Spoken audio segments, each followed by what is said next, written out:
What's up, everybody, and welcome back to Impetus Minds of the Driven. Today, we have a really special guest. We have Justin Miller. He is the Chief Information Officer and a journalist for Top Doctor magazine. He is also a student at Liberty University pursuing a degree in criminal justice, as well as just an all-around amazing guy. His life story is the thing that, like, as cool as it sounds to be, like, he's the Chief Information Officer at Top Doctor magazine, and he's a journalist that does some writing for them. Like, the coolest thing about this guy is his story. So I can't wait for you guys to hear about his life story and some of the struggles that this man has gone through and lessons that he's learned. So without further ado, Justin, man. Yeah, hey, how you doing? Welcome to the show. Yeah, man. Thank you. That was quite an intro. I really appreciate that. I'm just another guy, you know, just doing stuff. But yeah, I appreciate that. I feel like a bit like Boba Fett moment. Like, I'm just a humble man trying to make his way through the galaxy, like my father before me. Yeah, that's right. That's right. Have you been keeping up with the Mandalorian? Oh, yeah. I didn't see the finale, so like. Oh, bro, I watched it twice yesterday. So I watched it once with my girlfriend and then once here with Andre and Kinsey. Oh man. After I made the trip out, because it was just that good. And I was honestly watching it the second time hit harder than watching it the first time. Okay. Oh, hit harder. Oh, yeah, because watching it the first time, I was trying to guess what's going to happen. I was trying to figure out what's going to happen. And then watching it the second time, I could just like live in the moment. Just knew what was happening. It was because I knew what was happening, I could actually just experience it. Yeah. And live in it and just have that excitement. It was so. That's awesome. That's so awesome. Cool. Yeah, so I need to go home and watch it. You know, you have a treat ahead of you. All right. For that, my dude. Other random side note for that: the same guy who does the music for that, the music for this particular episode is absolutely insane. Okay. Yeah. Like headbanging level. Like makes me want to. Awesome. Yeah, and the guy who does the music, Ludwig Göransson, I believe is his name. I know I got like a weird accent going in there. I had to like channel my inner German. Same guy that did the music for like my favorite movie of like the past 10 years, Tenet. Okay, yeah. And it was awesome. I haven't seen that either. Dude. Man, I feel like I'm behind. I got to get caught up on this. Well, Tenet came out at a really weird time. Tenet was one of those movies that came out in the middle of or when the lockdowns relaxed a little bit. Tenet came out. Okay, so gotcha. So people were getting back to their normal life, doing stuff, and man. Movie. Yep. Okay. Gotcha. This is about you. Yeah. This is No, you're good. This isn't about Star Wars. This is about you. I love Star Wars. It's all right. Yeah, hey, dude, we can geek out on Star Wars on West Meadow Show. Just do a different episode. Yep. Yeah, well, we'll have to have you on a show of the West Meadow Show. I think that's something that's in the cards. I'm not sure, but like maybe we can arrange that. Yeah, I mean, I'm down. Let's do it. So, let's talk about your life a little bit, man. So, you're 22 years old. That's right.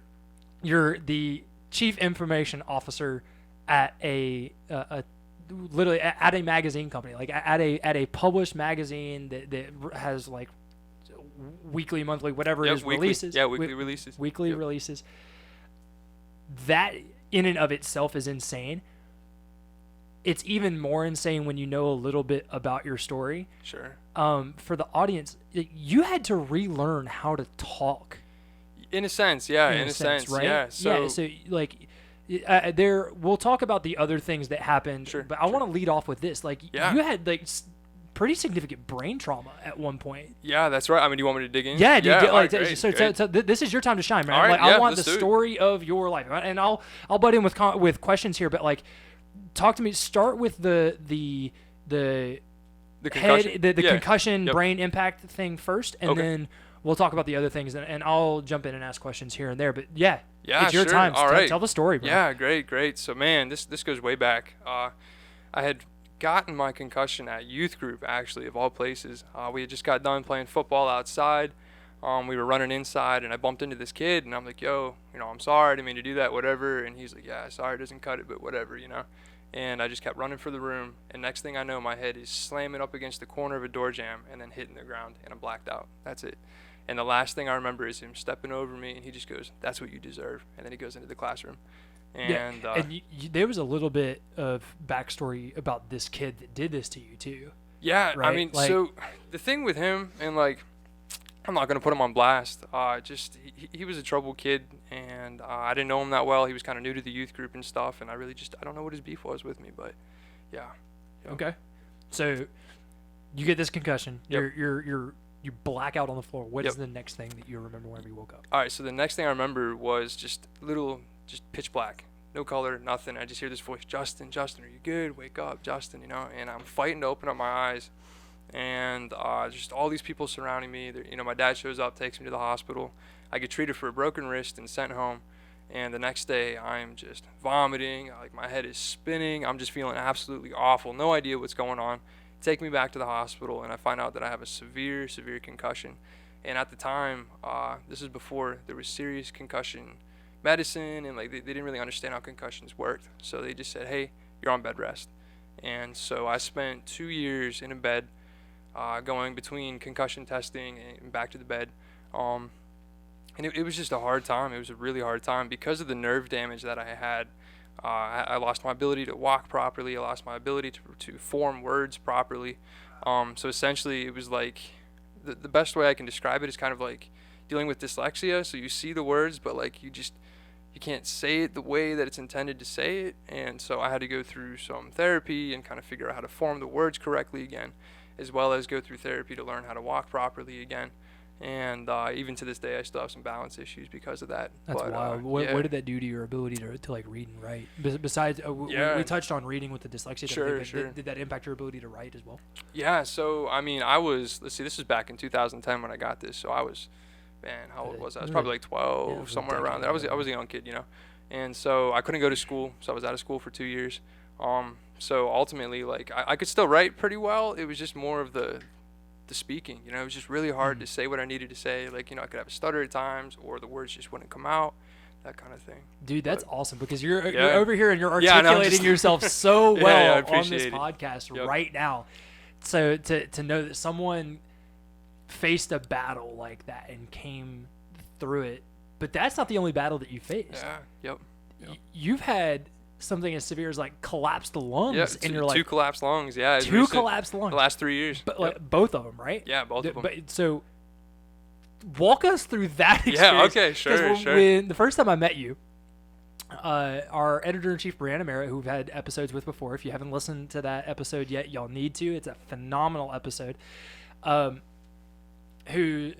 you also work with in another at Top Doctor magazine, right? So Brianna is a woman that wears many hats. She's editor-in-chief of she's the boss lady. Of Forerunner Productions. She's the boss lady. She is boss lady at Top Doctor Mag. Like this chick, like I'm honestly a tad bit threatened that she's going to take over the world before I do. I could see it happening.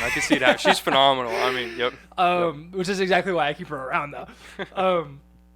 Know your friends. Yeah, that's right. Know your friends. Yeah, but don't they say, keep your friends close and your enemies closer? So. She's just one person that I never want as an enemy, because I know I'd never stand a chance. True. So we'll That's just true. keep it. Keep it a friend. I'll just keep her as a friend. It's fine. But we met off of her recommendation. She was like, "Hey, I got this guy that I really need you to meet," and she told me about the concussion thing. And then we met, and we were talking, and I bring up the concussion thing that we just talked about. We're sharing a drink, and then you tell me that you had 2 collapsed lungs, and like 5 near-death experiences. Yeah, I mean, So all right, so talk about like start to finish. I need to know, like, I'll walk you right have to through share that. this story again, because Absolutely. This story is wild. Sure. So I had my first lung collapse in my, I believe it was the fall semester of my senior year. So the very beginning of senior year. I was just in class, and I felt this huge thud in my chest, and I'm like, hold on a second. How old am I? I was like 20 at the time, and I'm like, wait a second, am I having a heart attack? And I went to the teacher. I'm like, I don't feel good. There's something wrong with me. Can I go see the nurse? And she was like, yeah, just go. So I walked down, see the nurse, and she checks my vitals and everything, and she's like, oh, you sound great. You're fine. Nothing wrong with you. And I'm like, no, there's definitely something wrong with me. I'm in horrendous pain. My chest is on fire. I can't breathe. So I called my dad up, and I said, hey, I need picked up. I'm not doing well. So he has a whole hour drive to get me, an hour drive back home, and then another half-hour drive to the hospital. So this time, 2.5 hours with a collapsed lung. We get to the hospital. They do the x-rays, and they're like, yeah, you've got a 10% collapsed lung. Luckily, it's not serious enough to have to put a chest tube in you. You're just going to be on bed rest. It'll heal up, and you'll be good. And I got over that one pretty quick. But the biggest one, the most serious one that I had was at the end of my senior year, getting ready for the show, The Great Gatsby. So how much time was there between your first one and the second one? Just a couple months. Okay. Yeah, just a couple months. months. And so did you have any indicator that you were going to have a second one? Did they None. like, hey? That's what sucked, because after all the x-rays, CT scans, everything, they said, you're clear, your lungs look great, you're never going to have another problem. And then, boom, we had another problem. Okay, so you have another problem. You're getting ready for The Great Gatsby. That's right. Yep, I'm in the shower and fantastic. Yeah, fantastic. Oh, phenomenal book. F. Scott Fitzgerald, right? Yeah. Yep. Man, you want to talk about one of the great American classics? Like, that is a phenomenal piece. Anyway, continue. Oh, you're Sorry, good. Yeah, no. Geek out about that. No, you're fine. Yeah, so I'm in the shower, just getting ready to go to rehearsal, and I feel this burning sensation in my back, and I know what that is. I recognize what that feeling was, and I just kind of took a minute, collected myself.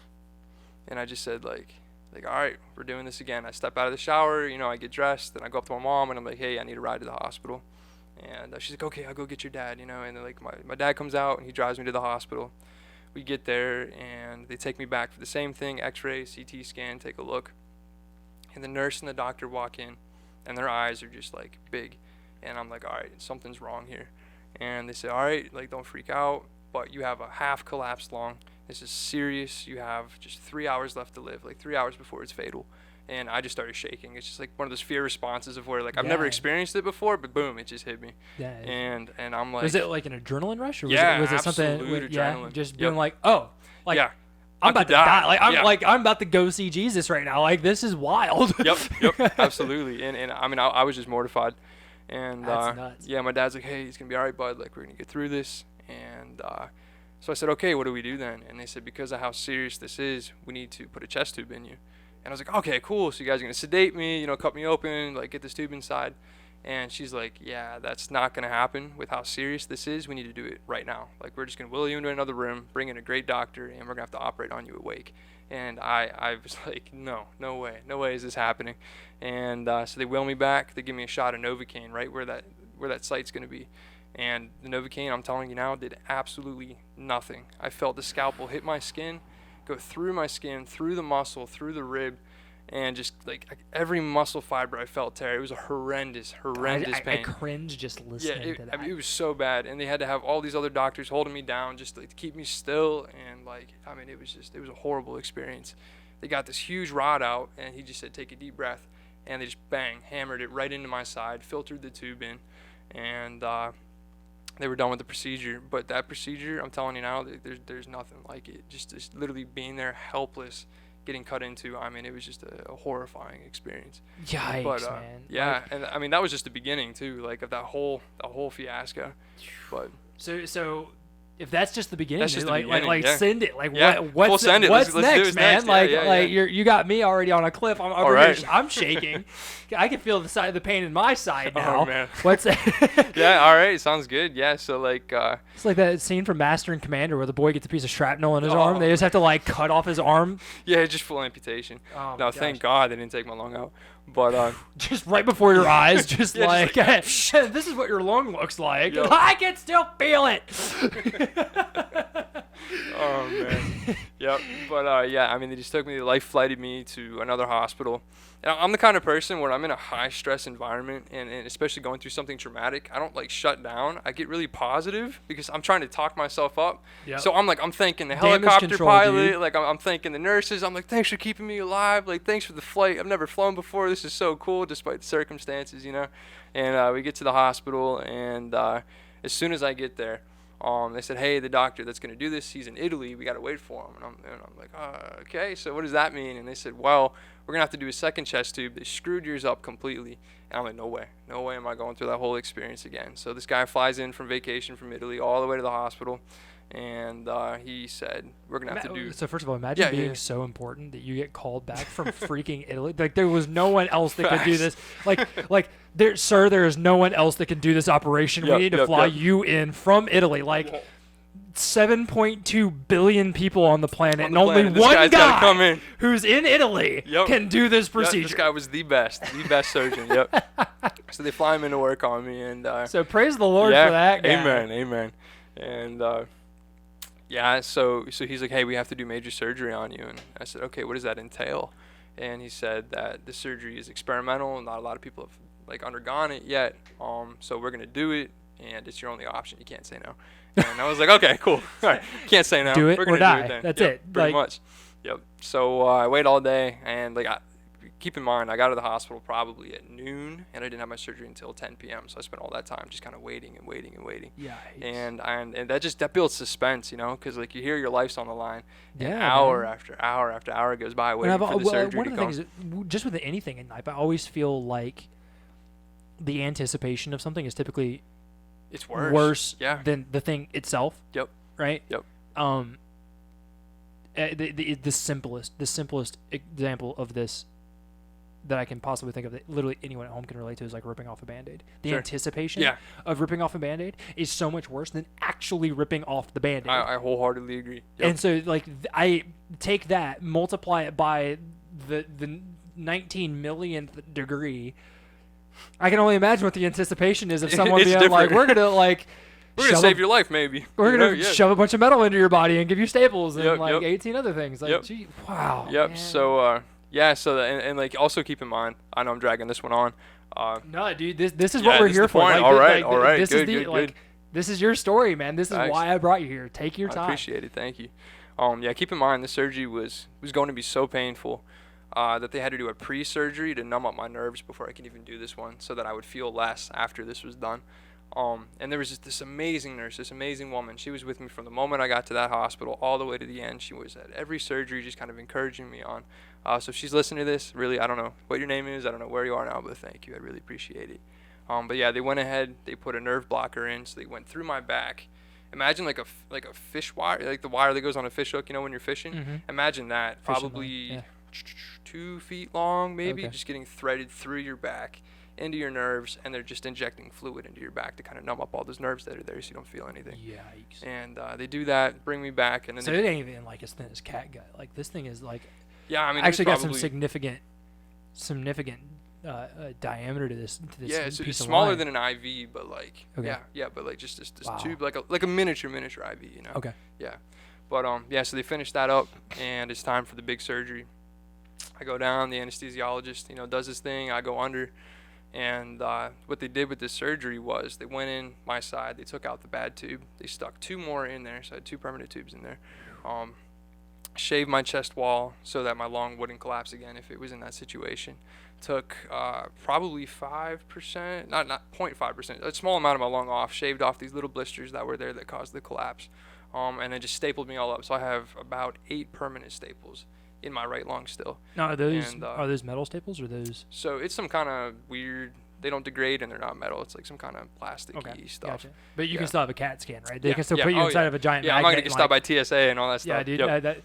Yep. I've heard of people that like have to do that. So Chase Sizemore, Okay, when he's yeah. not working on audio for us, does radiation therapy. Okay. But they also work with like CT machines and giant magnets and other things that do this radiation therapy. Sure. And Sure. he's talked about horror stories of people having something as simple as a pen that have like turned into bullets because No the way. magnet is so heavy. And there have been like people that are that have gone into these machines before that they didn't have proper records of metal being in their body, and Okay. like at the very Oh, that at just the gets very ripped out. no, well, at the easiest, it gets really hot, and you feel like you're okay. boiling on the inside. At worst, it will straight up rip out any metal in your Oh, body, and you'll start no bleeding thank you. everywhere. Oh, my Yeah, gosh. Yeah, imagine that. Ugh. Dude, it's like a horror movie. So, like, having talked to Chase about that like a couple weeks ago, that just Yeah, like yeah. brought that back to the forefront of my. I was like, so you can get a CT scan? Yeah, oh yeah, I can still do a CT scan. Yep. Okay. So they go through, they do that whole surgery. It was supposed to be, I believe, 4-hour surgery, something around there, but it ended up being around 6 to 7. And so the doctors were just tired. And this was in February, so there was a ton of snow. So the doctors go home, and then it just kind of gets snowed in really bad. And I come out of surgery and everything, and I go straight to the ICU. My body goes full rejection mode, not doing good. My mom, she stayed like the whole time, and she's still waiting in the waiting room, hours and hours. Keep in mind, like 6 hours. I'm going through this, nothing. She doesn't hear anything about me. She has no clue what's going on, that kind of thing. And this woman comes out. I believe either a woman came out or she heard me screaming in there. Anyways, like I was in the ICU, in and out of consciousness, just screaming and writhing in horrendous pain. because they totally forgot to sign off on the proper medication or whatever, and I wasn't getting the right amount of pain medication to numb up what I was feeling. So I just went through this tremendous amount of trauma to my body, and my body's full on rejecting it, and I'm just laying there dealing with it. So I would wake up just screaming in pain, hitting the painkiller button, like come on, and then passing out, and then waking up and screaming. And my mom hears this sitting in the lobby, and she's trying to get to me, and she's yanking on the door, like, where's my son? Like, I got to get in there. Well, she's so tough. She just gets in there somehow. She makes her way in, runs all the way to the back. She probably broke down the door I itself. guarantee it. And she gets there, and the nurse is just standing over me, like, big eyes. Her mouth is open, like, frozen. I don't know what to do. I don't know what to do. The doctor's not here. I can't get them here. I can't give him what he needs. And, like, right then in that moment, I was done. I didn't want to do it anymore.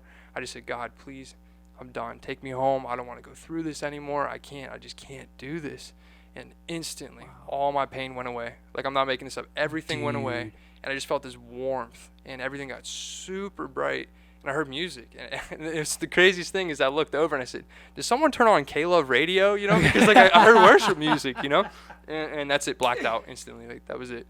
And the next thing I remember is waking up in my normal hospital room. I pulled through the night. But, like... Yeah, so then, like, that's midway so that's an point. intense part of the story that we didn't even get to. Yeah, I don't think we got to that. We never got to that part. Yep. Like, that's it. That's really cool. Yeah, thank you. I appreciate it. It was just... God, you talk about an experience. Yeah, I mean, I never expected to go through something like that at that age. I don't think that anybody does. Yeah, I hope nobody does, At any age, especially, like, the older that you get... I think the older you get and the more life that you live having not gone through something like that, the less likely you're going to think that you're going to. It's one of those things where it's like, well, I've made it this far, nothing's happened. Like, sure, whatever, right? I had that mindset. That's the crazy thing, and I'm sure we'll get into that later. But like, before this, I felt invincible, But like, then something like this happens, and it changes your perspective. But I mean, immediately out of surgery, I go straight into just full-on recovery mode. So at that point, it's just watching my vitals, seeing if I do okay. And I went from, let's see, at the time I was pretty skinny back then, so I was like 120 pounds regularly. I lost so much weight, I was down to like 110, 108, something like that. So weak, I couldn't walk on my own. I had to use a walker to get around, so I had all these tubes coming out of me, wrapped around like a walker, and I'm trying to get the strength to just get out of bed and move.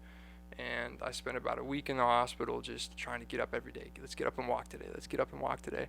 And on top of that, just dealing with the tremendous pain of what happened. Like, that nerve blocker, again, did nothing. I don't know why they say Novocaine works and these nerve blockers work. Like, I'm not dissing the medical field. I love the medical field. But, like, in my situation, it really... Well, there's some people that are just really built different. Like, my dad can take morphine like a horse. Yeah. Like, it just doesn't do anything for him. He had knee surgery, and they doped him up with enough morphine. Like, literally, the doctor came in and told my mom that, like, they had given him enough morphine to kill a horse. Yeah. Wow. And he was still screaming in pain whenever they did his surgery. Same knee. He actually just had a knee replacement on, and thanks to modern medicine, he was good to go during the surgery. Oh, awesome. Amen. Yeah, right? So awesome. they found something that's better than morphine. Yeah, so that works. If anyone's wondering, there's something better than morphine. Yep. Now, but, there are some people that are just built different, man. And you must be not only from your experience of well, I think that my old man is one of the hardest, toughest dudes I know. Mm-hmm. Right. I know that if I would have gone through half the things that he's gone through, half the pain that he's gone through, physically, not even emotionally, physically, I wouldn't have pulled through the same way this guy did. And I think that there are just certain people that come from a different stock, and from everything you've told me and from hanging out with you and getting these stories and hearing what you've said and knowing how Brianna feels about you from interacting with you at work and stuff like that, like, dude, you're built from different That's a compliment. stock, right? I really appreciate. I mean, you're like, that's God. That's all God, honestly. But we talk about things that are like, what is your impetus, right? Like an impetus being a turning point. What is the thing that got you to turn around? You talked about how you were in so much pain, you were ready to die. Yeah, I was done. And so what was your impetus? Did it? What turned you around and said, okay, I'm still alive, to the point where you're now driven to the point where you're getting degrees, you're have a high ranking position with a new publication, right? Like, these are insane accomplishments for someone that's 22 that was expecting and ready and wanting to die at one point in their life, right? Thought you were going to die, was ready to die at one point, you were done fighting. What was your impetus?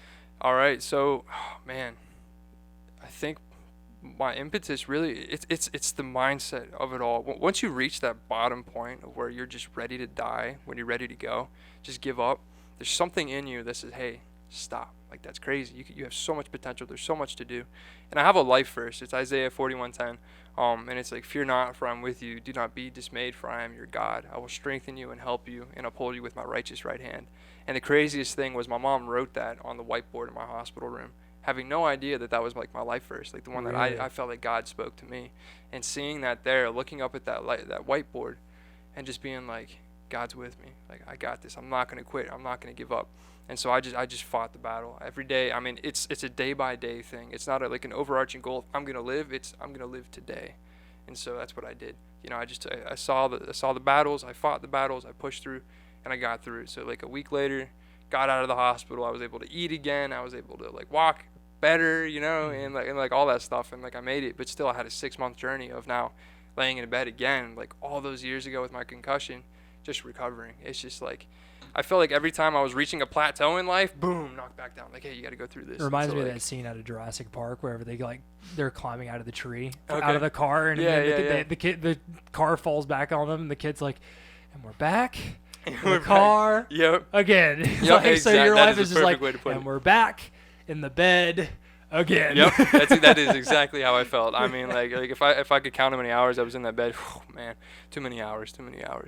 But yeah, I mean, honestly, it was just, it's internal strength and understanding that, like, I think for me the thing is like, yeah, like for me as a Christian, like death is awesome, like I'll be with God, you know.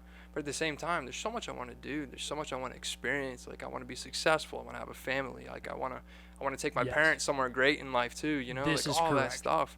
Like I can't just give up and say, you know what, never mind, you know. Yeah. And so absolutely, you know, I watched the movie last night with like my girlfriend and her family, and it was all about like the people that you meet. You know, It's a Wonderful Life. That's what it's called. I've never seen that before. I watched it for the first time last I don't think night. I've ever actually seen it myself. It's but a Christmas movie. It's one of those movies that you hear about, but like you may never get around to watching.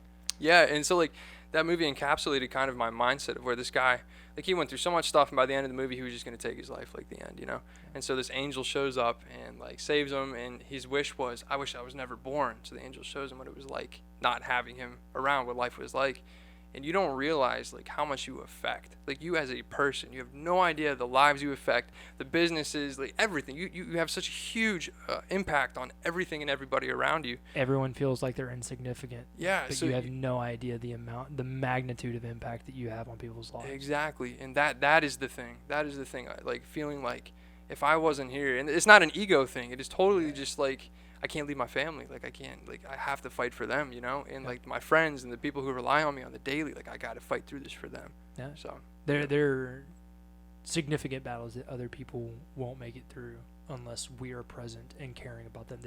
Living life isn't always about you. If there's one word that I would have to speak into the culture on this particular episode, because we talk about culture all the time. If there's one particular thing that I think we can pull from your story, and at least from this part of the story about culture, is that life isn't always about you. It's not particularly about your happiness. It's not particularly about your ability to succeed or survive. Sometimes life is about the other people, and you need to be around to help impact and affect, even save other people. I know plenty of people that have come to me, and we've talked and been like, hey, if it weren't for my roommates, I'd be dead. Right, especially in the age of lockdown and COVID, where we've seen more deaths due to suicide because of this social distancing thing that they've got going on. It's a different world we live in now. Yeah, absolutely. And without the people, if there's anything that we've learned from 2020, it's how much we need people. Exactly. Right? Yeah, and I want to interject right there too. It's that, and this is kind of like the sad truth to this as well, is that it's so crucial to have a support system. And I guarantee you, if I didn't have like my friends, if I didn't have my family there, if I didn't have that nurse who stuck around for me, you know, who like hours after her shift, like whatever, you know, like if I didn't have that support system, I probably wouldn't have made it through. Like, I mean, it's just so important to be a friend to somebody, to be there for somebody, because then they'll be there for you. So before we move on into a different topic ahead, I want to do two things. First, I want to thank everybody that is listening at home. You guys, we have already covered so much awesome stuff in this interview. I hope that you guys are enjoying this episode, and we hope that you will support us by sharing this content and sharing this message, sharing Justin's story with the world on your social media platforms. A lot of our marketing comes from you guys and putting us out there and sharing us and writing your own comments. If you want to support us financially, you can do so at patreon.com/Forerunner. There's all sorts of options on there. We also give all types of goodies, as well as an extended version of this interview where Justin will be talking about some of his experience and his knowledge from talking with doctors on his publication about coronavirus. So if you want to have an inside look with some of the top doctors, right? Top Doctor Magazine. Right, top doctors, some of the best of the best. So if you want to get their input and hear what Justin has to say about their input on the coronavirus pandemic, on the vaccines that are coming out, things of that nature, make sure that you go over to patreon.com/Forerunner, you become a subscriber and get access to the extended version of this episode. It's worth it. It's worth it. So the next thing that I want to talk about before we move on into talking about some culture stuff, right? Because there are a few basic questions that I always ask everyone, right? Just because I love getting different perspectives on the same questions. Sure, but before I do that, I want to know something more specific to you, and that is, what have been some of your hardest struggles going through the concussion, the lung collapses, even just life and recovery and school and things? Like, what have been just some of the hardest struggles that you faced in your life besides like almost dying, right? Because everyone thinks like, well, almost dying seems like a pretty big struggle. So that's a thing. But that comes with a whole lot of baggage and and its own set of struggles, right? It's like it's one of those Russian dolls that you open it up and inside it's there's a total 18 nest different egg. things. Yep. So I want to know what some of your biggest struggles are with that. And then I want to get into what some of your biggest victories have been. Absolutely. So start off with the struggles. We'll hit the negative first, and then we'll talk about those victories, man. We'll talk about just coming through and getting to the point where you're at now. Awesome. Yeah. Thank you so much. So as soon as I finished with that last lung collapse, like, part of the process of recovering from that is not just the physical, it's the mental aspect of it. So I had a visiting. Preach this. Yeah. Preach this. Yeah. This is correct. Yeah. I had a therapist, like, somebody come to the house. You know, it was like mandated just from what I went through. You have to have that to make sure you're okay. Right.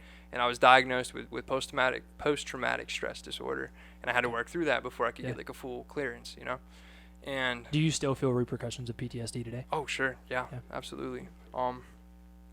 But with that, it's just, at the time, it was the dreams, it was the phantom pains, it was just hearing my own voice, like my own screams in my head, is a weird experience, because like it's just a total recall to what you went through, you know. And I had to work through that, you know. I had to pray through that. I had to get like professional help through that, through this lady that came. But it doesn't just end there. Like, that's the beginning, which sucks, because you think like, oh, let me get through this, I'll get better, you know. Right. But like there's more. Like, through not just the lung collapses, but also like with the concussion. One, I mean, I was attacked by somebody with that, you know, like full on, just out of nowhere, out of the blue, attacked. One that takes a huge hit, because like if somebody can do that out of the blue, like you just don't know, you know. The second thing is confidence. Because you're so sure of yourself, you're so sure in like your life, like, I'm invincible, I'm gonna get through this, and then these things happen and remind you, guess what? You're not invincible, you're not immortal, like you are gonna die at some point, you know? Like, memento mori, you know? That's a great point, because I want you to talk about that invincibility mindset, sure. Right? Like, you've mentioned that twice now, and I want to know, sort of, every young male feels invincible to some extent. This is why you see more young men getting speeding tickets. This is why you see doing more stupid stuff. Yeah, this is why you see more young men being willing to be violent, right? Like, I've done an entire episode on men, masculinity, and warfare, right? And like why those three are not only true things, but they're also in some ways necessary things. How has this invincibility mindset, or the loss of that invincibility mindset, impacted you being so young? Because you're still 22, man. I'm like, still young. so many people like your age, as men in our early 20s, we're supposed to have that invincibility mindset in certain facets in order for us to do certain things. This is why young men are the ones that go off to war, right? And Sure. you don't send a geriatric into the battlefield, right? Yeah. What are some of the impacts that maybe losing part of that invincibility mindset have had on you? Do you miss feeling invincible? Do you think it's more realistic? Just dive into that. That's a great question. That's a phenomenal question. I'm glad you brought that up. I really miss that feeling. Losing that feeling of invincibility, one, hinders your drive in a way to go out and try new things or do new things. Although, like, I never really stopped doing that. It's this. Let me rephrase. It's a security net. It's kind of a safety net. You know, that's the right word. It's a safety net. That's kind of what it feels like. I can go do this thing because I'm invincible.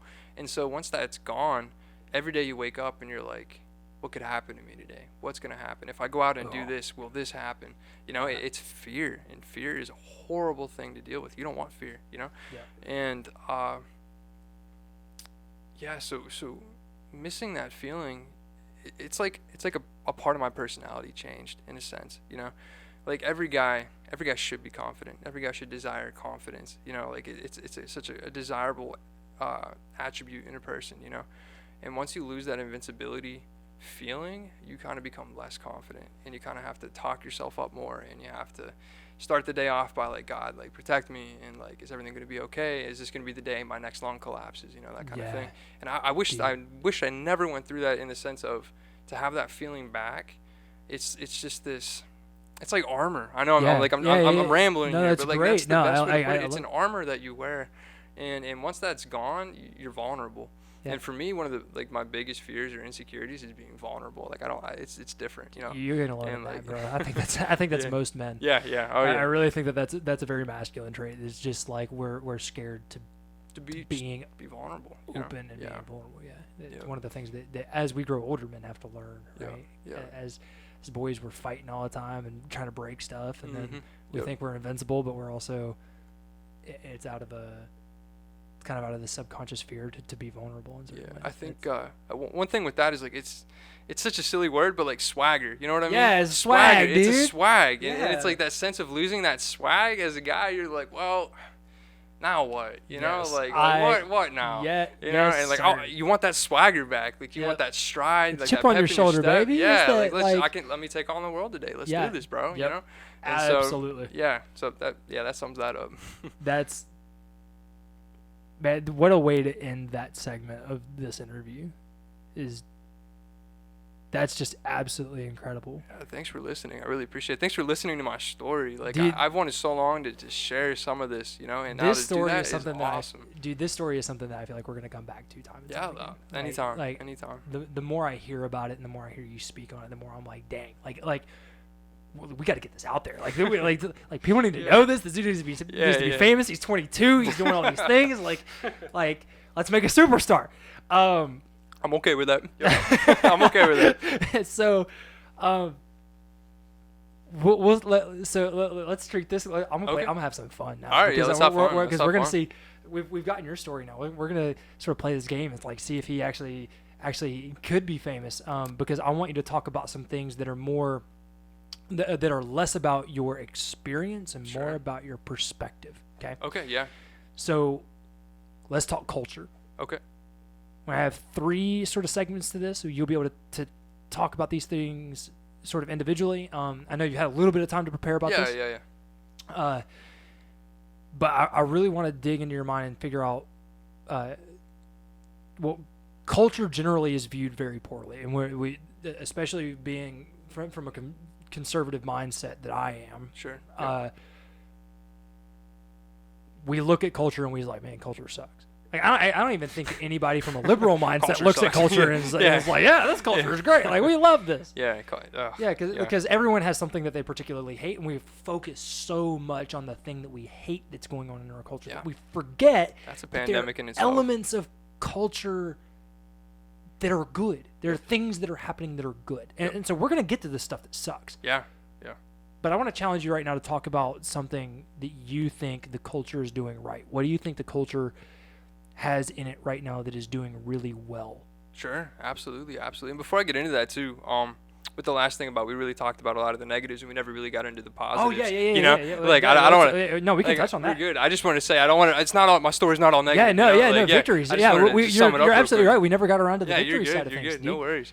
I just want to say, like, the positives through it is newfound strength. That's the key. That's the key word, is newfound strength. Okay. Because you realize, well, you don't realize initially that you need to rely on God for one. Like, I'm a Christian. Like, that's where I find my strength. And like, I know this isn't a Christian podcast entirely, but like, you know, like, I just want to bring that up. Yeah, but though we might not be and I want all of my viewers to know this too, about every single. I didn't mean to imply that. Yeah. No, but this is a can of worms that I think needs to be open. Are we an openly Christian company? No. Yeah. Most of the people that we have working here are Christians, and I will not stifle somebody from speaking out about their faith. If you disagree, if you disagree with our faith, if you are if you're Islamic and you come on my show, if you're Buddhist or agnostic, or if you have qualms with the Christian faith, and we have varying Christian beliefs, whatever it might be, I will give that person a voice, and we'll have a conversation. That's awesome. We'll talk about it, but I'm not going to be the type of person that tries to silence or push away someone's perspective. So I always, no matter who you are, what you believe, whether I agree with you or not, this is a place, this company, these podcasts are a place that you can come and speak freely. The marketplace of ideas exists here. So never feel like you got to apologize for talking about what you actually believe. Awesome, bro. I appreciate that. Yeah, I wasn't trying to imply that. Like, no, you know what I mean, good. Like, never. Thanks, man. Never feel like you got to shy away from what you believe. Yeah. So like, again, like that's my biggest thing is newfound strength. Like, you go through all that, you go through the mental hardships, but at a point you have to say enough is enough. I'm done. I'm done pouting. I'm done being sad. I'm done dealing with this. Like seriously, it's enough. You know. Yep. And for me, that moment was, I could have taken a year off of college. Mm-hmm. Like that was my graduation year of high school. Let's go into college. I wasn't going to skip college, you know? Mm-hmm. So the first step to my newfound self is, let's just jump straight into college. Let's just go straight out of the bed into the dorm, you know? And that's exactly what I did. Yep. And not only that, but like, I'm the kind of guy, I'm going to push myself really hard. So not only did I want to get better physically, I joined the cross country team of the college. I said, you know what, if my lungs took a hit, I'm going to train those lungs the hardest way possible. Let's run. Dude, let's run, you know? That's so cool. So I ran. Dude, that's so awesome. I appreciate it. So like, so honestly, like that's the point, is that you get right back up. You get right back up and you jump into it, you know?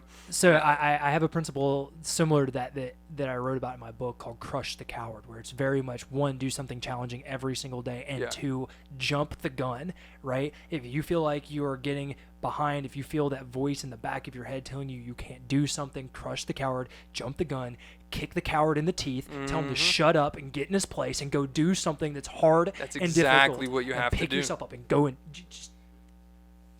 Yeah, amen, dude. Yeah, heck yeah, dude. Heck yeah. I'm about to say, I love that. For the sake of the audience and Chase, for whenever he goes to edit this and his eardrums, I had to stop myself there. Bro. I was getting ready to start yelling there. I was getting way too hyped. So that's the cutoff point. Yep. Yeah. But yeah, I mean, like, honestly, that like I said before, that's the whole point, is you can't stay negative. Like, you just can't do that. Like, if you stay in a negative mindset, you're not going to go anywhere. That sucks. And I know you probably don't want to hear that, but it's the truth. Like, I feel like, and going into culture, you know, like, I feel like culture kind of romanticizes this idea of self-pity. Like, it's okay. Like, let's wallow in it. This is correct. Yeah, you can't do that. You can't do that. Because if you do that, you're going to get stuck in this loop, this mindset, this infinite circle of, I'm not enough, or it's not going to be enough, or I'm never going to get through this. You know why you're not getting through it? Like, I'm sure there's outside forces. I'm not dissing that, and I'm not dissing mental health issues. But the fact of the matter is if you have those issues, get help. Like, that's the first step, you know? Yep. And if it's not one of those kinds of issues, get out of the mindset of, I can't do it. Because you can. You literally can do it. You can get through it. I've known people that thought that they had mental health issues until they went to a mental health institution and they saw people that had real mental health issues, and they're like, "Oh, I'm fine. Yeah, I just need to get." It's a real issue today. Like, honestly, like, there people struggle, but there's also situations where honestly, you got to pick yourself back up. Like, nobody's gonna do that for you. We also kind of live in a society where people have been taught that life is supposed to be easy. Mm-hmm. Yeah, life instant sucks. gratification. Yeah, life sucks. Yep. You're gonna get kicked in the teeth. Yeah. There's nothing that life is going to do to try and pick you up. It is constantly going to try and beat you down. And until you come around to understanding that and realizing that unless you stand on your own 2 feet and surround yourself with a community that is going to lift you up, life itself will do you no favors. You know what that reminds me of?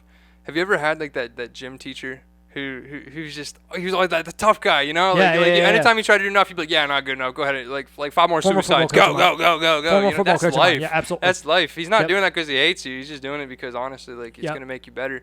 But it doesn't feel like it. We used to have Coach Shaughnessy, one of my old football coaches, who used to be a defensive coordinator for our high school football team. We used to call him Shag. Yeah. Shag.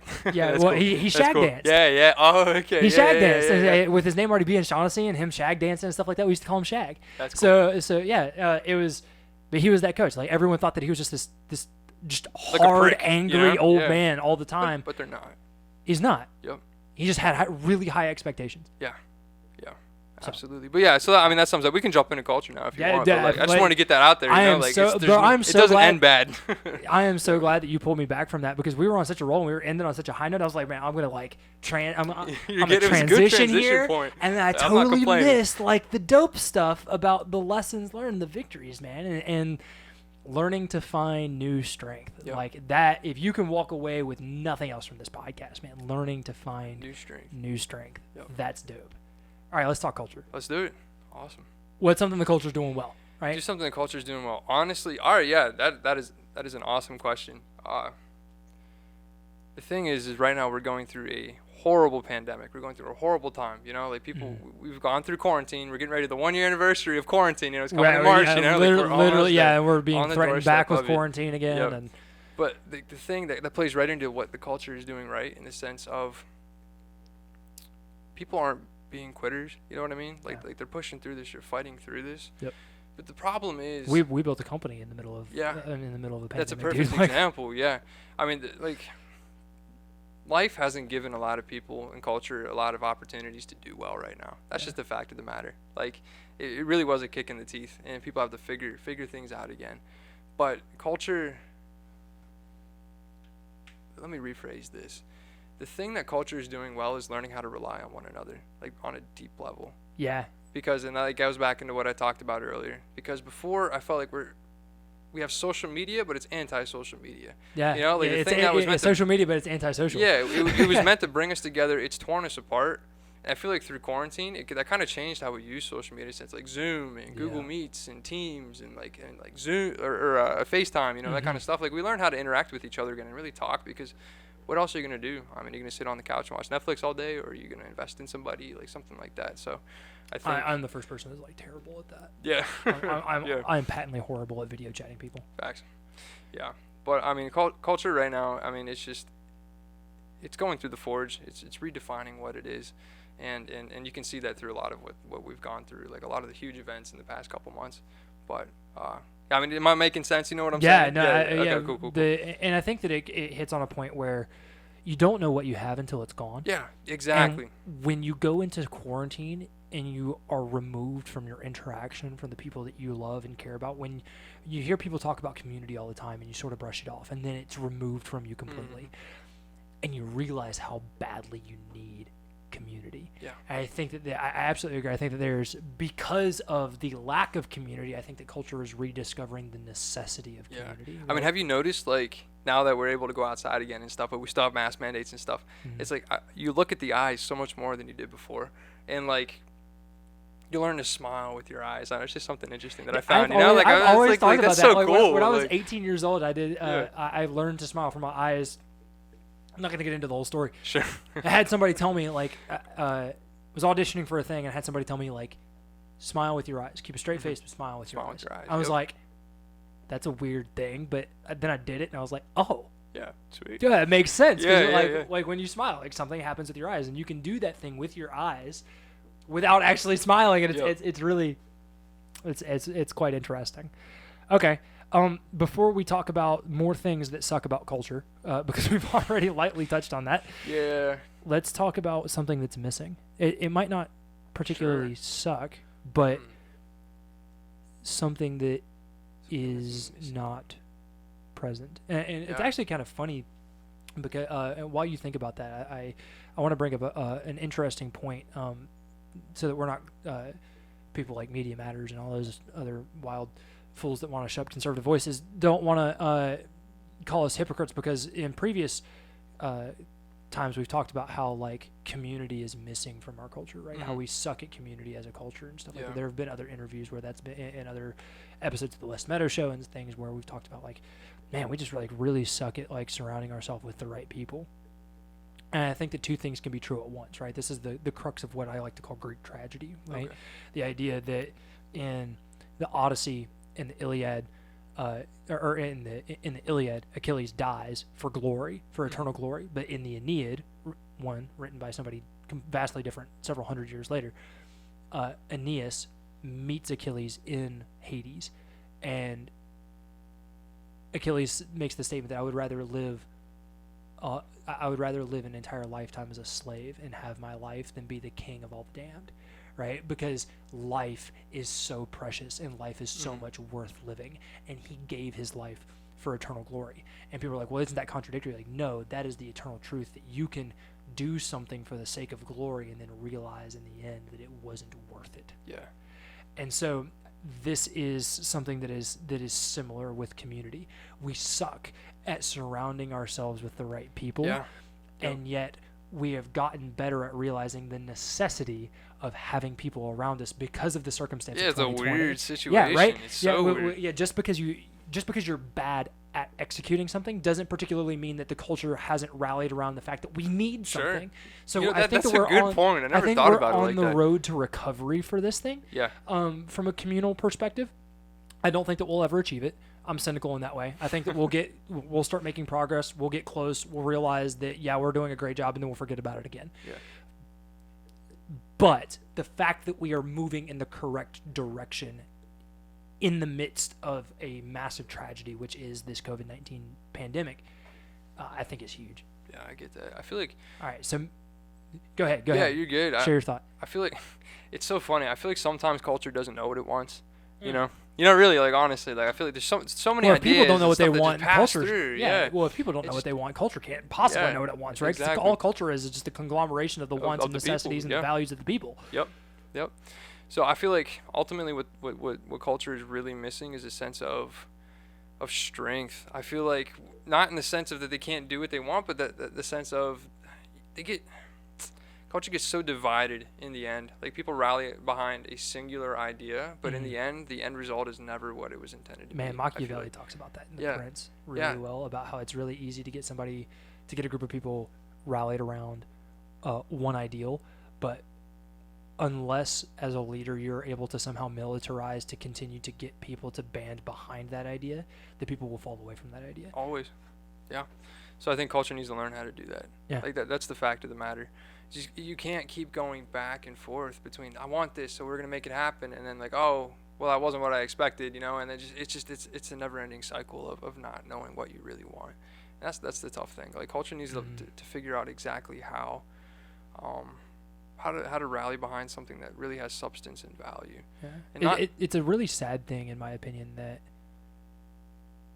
culture, as people, not only do we not know what we want, but the only time that we really do know what we want is whenever we're in an us versus them scenario. Yeah. That is exactly what I'm saying. Yep. Cool. Well, dude, we're running out of time, so we need to quickly Let's hit do it. something. Let's do it. What is something that culture sucks at Something that culture sucks at. besides the thing that we talked about before? Yeah. Well, they suck at getting. What is the idea? I got the word. Take your time, baby. Yeah, you're good. Like,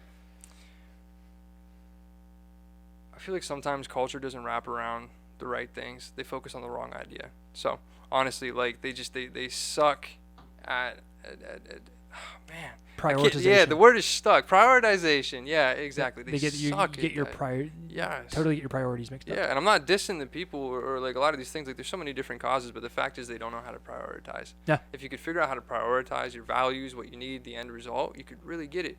And see, that's the biggest issue today is that we have all these leaders and we have all these politicians, professionals, whatever, who say, I know what you need. I know what your priority is. I can help you do it. Follow this. And then the people are like, oh, that looks pretty. let's go do it, you know? Yeah, they're like, so, maybe you do know what I need. Yeah, but the fact of the matter is that it has to be internalized. You need to learn how to research. You need to know what the truth is. You need to learn what your values are before you go ahead and start it. Premature gathering, premature startings, like they start premature on a lot of stuff. I think that's what it is. It's just, it's too early. It's too early to start that because you don't know what you want the end result to be. Yeah. You know? Or maybe you don't understand the end ramification, right? Yep. Like the back end ramification of what you're doing, right? Yep. Zach Federico talked about this in one of our most recent podcasts about how politicians focus on the primary consequence of something, which they try and pitch as a good thing. So you have A consequences, B consequences, and C consequences, and politicians always focus on the A consequence. Yep. But they never actually realize or analyze or really share with the people what the B consequence and the C consequences. And this doesn't have to just be about politics. This can be about Hollywood. It can be anything. Right? Yep. This is Hollywood. This is your media establishment. This is your banking establishment. This is your big tech establishment. Everyone thinks that like, oh, Facebook is a great modality of staying connected with people. Well, sure, the A consequences is that you'll be able to stay connected with people and you'll have this friends list and you'll feel good by having so many friends. But the B and C consequences is that you end up getting into conversations with people that don't actually matter because you're not face to face and everyone has time to use the internet to look up things that they don't actually understand. Boom. Yep. 100%. 100%. So I absolutely agree with you. The thing that the culture stinks at is that they don't know what they want. Yep. And it's from a lack of discernment, I believe. Mm-hmm. Yeah, it can and be. a lack of education. See, the thing is too is I want to say this like as like a little asterisk. You know, like people aren't stupid. Like they're not stupid. It's just the fact that you need to put a little more time into it. You know what I mean? Like you need to really fully understand it. You can't just read one article and say, "Boom, I know it all. Let's go do it." You know, like you really need to fact check. You need to look. You need to figure out and then do. Like there has to be a process. Yeah. There has to be a process to processing. You have to sit and think about your ideas, right? You need to really incubate. Whenever I make an episode of the Chad Garrett Show, I incubate on an idea for weeks at a time before I make an episode. You can't. Because I need to be certain about what it is I am about to say before I go and say it. Because once it's out there, it's done. Yeah. Right? In the world of the media, of the internet that we live today, like once you say something. That's it. Yeah. You're either right or you get canceled. You know, right. like that's where culture's at right now. Yep. It's ridiculous. All right. Run out of time. Hit a lightning round. Okay. Let's do it. And then we're going to jump into, we'll hit a lightning round to wrap this thing up. If for our regular listeners on Spotify and iTunes and stuff like that, but we'll be able to get into some COVID talk at the end for our subscribers. So if you want access, this is your final warning. If you want access to the COVID talk and the insight that Justin has to share with us, you have to go be a subscriber. Go to patreon.com/Forerunner. Check us out there. All right. Lightning round. Let's do it. How this works. Game on. I'm going to give you a word. Okay. You're going to give me the first thing that pops in your mind. All right. If you can at all avoid a tangent, do it. But sometimes I'll ask you to explain because things get funny. Cool. All right. Family. Love. Goals. Achievements. Pizza. Yum. Love pizza. That's what we're having for dinner tonight. So I'm super excited. 2020. Ugh. Yeah. Is that a word? Ugh. Sigh. Yeah. That's the most accurate thing that I don't think we've come up with yet. Writing. Work. Yeah. Good or bad? Yeah, good or bad. It's good. It's good. Gaming. Relaxation. Relaxation. What's your favorite game? Skyrim. Yeah, really? It's a classic. Oh, you're one of those? It's a classic. Yeah, man. Oh, man, dude. They need to, if they would have given Oblivion the same treatment that they've given Skyrim with all the remakes. Like the remakes and stuff. Dude, yeah. Oblivion would, like, to this very day be outperforming GTA 5. No, I'll interject with Halo, too, just because, like, first-person shooters are cool. I'll take it. Storyline was good. Gameplay was as far as first-person shooters go. Okay. I'll agree to disagree. We can have an entire conversation about this. Cool. Freedom. Freedom. Shoot. That literally, Revolutionary it's War. so deep. That's it. I just have flashbacks of, whoa, gotta save it. Stack bodies and spent brass. Freedom is necessary. That's the word. Hey, necessary. Say that again. Freedom is what? Freedom is necessary. Oh, I'm about to start flipping a table. Hope. Dreams. Fear. Failure. Okay. You ready for the last one? Yeah, I'm ready.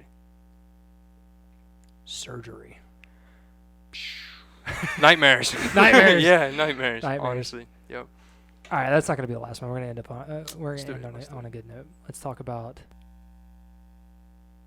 God. Everything. Yep. That's big. Yep. Elaborate. God is love. God is life. God is goals. God is truth. God is everything. He is the reason why we live. He's the reason why we do what we do.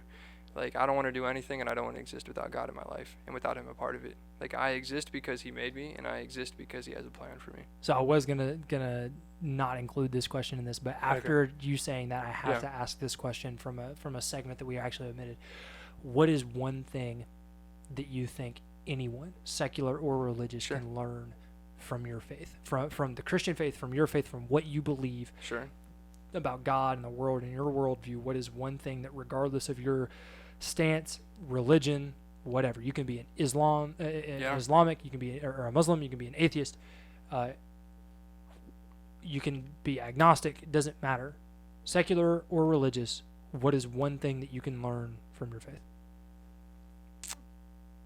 The value of a human life. Honestly, I think that and let me elaborate a little bit. You know, that varies from society to society. You know, secular or not, like agnostic or atheist, like religious or not, like every culture tells you what a value of a human life is. But ultimately, from my faith, I'm telling you that a human life is everything. Like we were made in God's image, and that holds so much weight. Because if God is everything and we were made in his image, don't you know how much value that you have?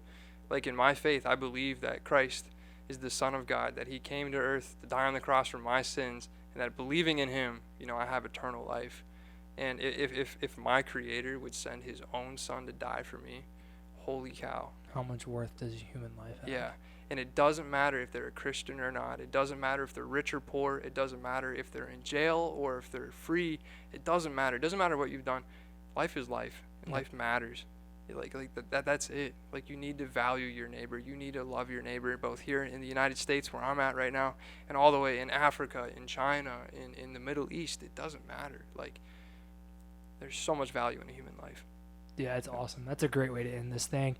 Thank you all so much for listening and being a part of Justin's story. Yeah, Justin, thank you. I appreciate thank you so much. My pleasure. For coming and being a part of this, man. I can't wait to have you on the West Meadow Show. Show. I'm excited. This was so much fun. This is going to be a blast. Getting you in more of a conversational place where we can talk about things is going to be dope. If you guys want access to our COVID talk, once again, you got to head over to patreon.com/Forerunner. Until next time, I'm Chad Garrett. This has been Impetus, Minds of the Driven. We're out.